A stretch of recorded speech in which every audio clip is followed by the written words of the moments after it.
ایک دفعہ آپ صلی اللہ علیہ وآلہ وسلم صحابہ کے درمیان بیٹھے ہوئے تھے تو آپ نے ارشاد فرمایا، وہ شخص مجھ پر ایمان نہیں لایا جس کا پڑوسی اس کے پہلو میں بھوکا سوئے اور وہ خود سیر ہو کے سوئے اور اسے اس بات کا علم بھی ہو۔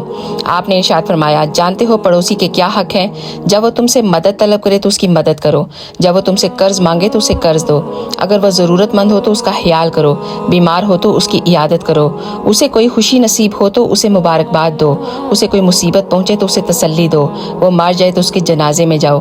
اپنی عمارت اتنی اونچی نہ بناؤ جو اس تک ہوا پہنچنے میں رکاوٹ بن جائے، یہ کہ اسے اجازت طلب کر لو۔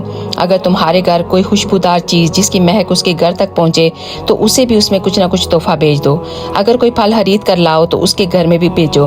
اگر ایسا نہ کر سکو تو چھپا کر پھل اندر لاؤ، تمہارا بچہ پھل لے کر باہر نہ جائے تاکہ اس کے بچے کا دل نہ دکھے۔